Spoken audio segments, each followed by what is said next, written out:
You were telling me about this young lady up here. There's an interesting story to her. Yeah, there's 100 interesting stories, but this is one of my favorite ones.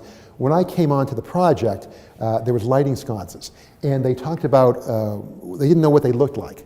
So all I really had was a couple of journals of the day that from ladies' journals that would write about their experiences, and this one woman kept writing about a woman with a crown of bulbs in her hair. So we created this lady here, which is a woman with a crown of bulbs in her hair. We figured, you know what, we've solved the problem. So they created that based on the article? Based on her journal. About a week before we opened the actual theater, we found the original piece she was describing sealed in a wall. We were accommodating an air conditioning duct. We found the original piece in the wall. That's cool. And can we? Yeah. Yeah, let's go. Yeah. So this is her. This is the piece. Oh, cool. The neat thing about her, we found her in her original box. All her little light bulbs were in their original boxes. So some work must have hidden her there back in 1903. And this is 1997. We dusted her off, we plugged her in, and she worked fine. So it was just hiding in the wall? It was hiding, waiting for somebody to discover her. We recast her 22 times in time for the opening, but it was a tremendous find. There's a lot of finds like that. Next to her, by the way, was about 20 wallets from the 1940s that some pickpocket had placed there over the years. And we actually called the police department and said, hey, we have 20 wallets here. And they actually found two of the original owners. I guess they were celebrating VJ Day in Times Square, and they called, they were still alive, and one joker actually said, there was 20 bucks in the wallet. And the police said, hey, be happy we found your wallet. Better late than never. That's great. So in the restoration process, did you pick up any stories back from Ziegfeld's times and going all the way back to the early days of the New Amsterdam? You know, I met a couple of the original Ziegfeld girls. They had come out. The youngest one was 99. The rest, I think the oldest was about 105. And they asked me, did you find the secret passageway? I go, well, what secret passageway? And they go, oh, the place where you get out. We had different suitors that would come along, and they couldn't walk out the stage door. So there's a secret passageway. And of course, yeah, let me see that. Yeah. And you want to see it? Yeah, sure. Come on, let's go. We're allowed to go? Sure. Okay.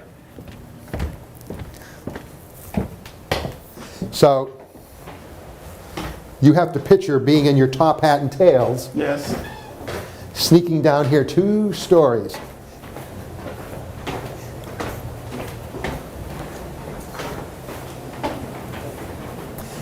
Usually you were escorted by an usher or one of Ziegfeld's assistants.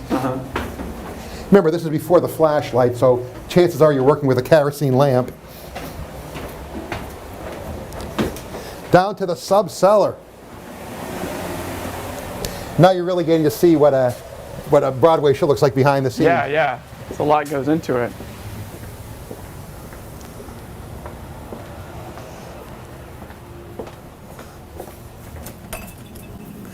So we are about 3 stories underground now. Okay. And so this would be flooded in darkness. Right. So you'd come through here, and we're actually below 41st Street right now. In fact, if you look up, you can see the old brickwork from like the 1890s.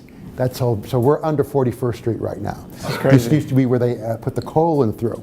So again, I have a 100-year-old woman showing me this route originally. And then we'd walk over to a door here.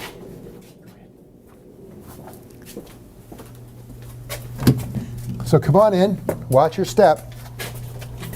This, so you have to picture yourself in 1914. You've just seen a fantastic show. You want to meet the girl of your dreams, but you can't go out the stage door or the press is going to catch you. So you would walk down this corridor. Mostly it was underwater, or at least a good 5 to 6 inches of standing water, and you would shimmy down this area. Now, allegedly, the likes of Andrew Carnegie, the Prince of Wales, Diamond Jim Brady, all took this walk to this ladder right here. There's actually standing water down here now. It actually rained. This ladder, they would shimmy up this ladder to a kiosk on 41st Street on the corner of 41st and 7th, right around there. And they'd climb up this ladder, open a trap door. There'd be a waiting horse-drawn carriage on the outside. They'd slip in the back, put a coat over them, and that carriage would pull up to the front of the theater or the stage door, and the girls would get in there, and off they would go without anyone being the wiser. That's a lot of effort for just a little bit of privacy, right? Well, as I was told by Dana O'Connell, who was 108 on the time, it was worth it. You know? Now, I think they just had dinner and drinks with them, but still. Right. They could not be photographed that way. And That's great. You have to picture these big gentlemen, and one of them, Diamond Jim Brady, weighed over 300 pounds. Imagine him crawling up this ladder. Oh my. So we kept it here in Yes. tradition. It's still there. But this is not on your tour of the New Amsterdam Theatre. Right. This is definitely behind the scenes. Yes. All right, and Dana's got a real treat for us finally here.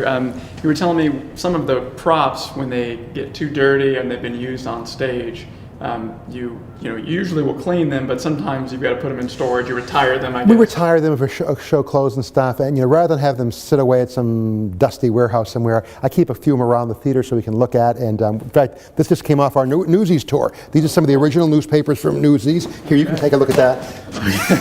This is really light. So Yeah. this is a prop bundle of The newspapers. magic of Disney, yes. Yes. Yeah. When you hurl newspapers at each other, you can't have actual newspapers on stage. It will knock someone out. OSHA would probably have a problem with that. Yeah. So, and this is a lot of our original stuff from the original production of Lion King. You can kind of see this double event I was telling you about earlier, how you actually have the person in the zebra costume moving the arms back and forth that would move the legs on the piece, which is kind of neat. Yeah. We have giraffes, we have zebras, we have wildebeests, we have a cheetah, which is unbelievable how she works the cheetah. One of my favorite stories from the giraffe, they're on 4 stilts, which is rather daunting to do. Yeah. And during rehearsals very early on, back in '97, this one board guy wasn't used to the stilts yet. And it's not so much he would fall over, what happens is they splay. And so he just started to go out and did a huge spread eagle and collapsed right to the ground. And we had to very ingloriously kind of drag him, the stage had to drag him off the stage. Was he okay at least? He was fine. It's never happened again. Yeah. Yes. Knock on fake wood. Yes. But it is kind of neat. It's a challenge for a lot of the actors to go through. And I had mentioned, especially with a show like Lion King, which is so incredibly physical. All the shows, Aladdin, Lion King, we're talking numerous costume changes. Yeah. I think there's something like 700 costume changes in Aladdin and Lion King. During one scene, every single, I think it's, during Prince Ali, every cast member on that stage, this whole song's under 5 minutes long, changes costumes at least 8 times. It's a continuous we do a lot of breakaway costumes and such. Yeah. But for Lion King, we really kind of embraced this whole thing. This is, of course, Scar's mask. And the interesting thing about Lion King, detail on this. This is yeah, which is really neat. This is actually made of something called carbon graphite. It has this look of the carved wood. It looks like wood, yeah. And it really is, but here, feel how light it is. Oh, wow. It's incredibly light, yeah? It's like almost a paper mache weight to it. Yes, but much more high tech. Sure. We create a mold, and you pour this mold into it, and it's a very hard material. They actually use this in the space shuttle. They use it in professional yacht racing and such. And so the actor would have this mechanism on the top of their head. Right. And he would control it from a wrist action, and if he moved forward, the thing would go forward like this, cool. and then back, like kind of to attack someone, which was kind of neat. These are actually bird feathers. His hair is actually bird feathers that we shellac get very hard over the years like this. And the interesting thing about Scar, as compared to the rest of the mask in the piece, and I'm going to pull over, this is actually Mufasa's. This is a mold from Mufasa's head. You see, it's all very circular. Yeah. And his mane was circular around it. The only mask that is not circular is Scar. He's very angular, because of course he's the bad guy. Right. All of Lion King is very much about the circle of life. A lot of elements of that. And we wanted to make sure Scar was identified as the villain right away. Not only in his attitude, but a visual cue as well. Wow. Absolutely. That's really cool. So what else do we have here? I see some Beauty and the Beast.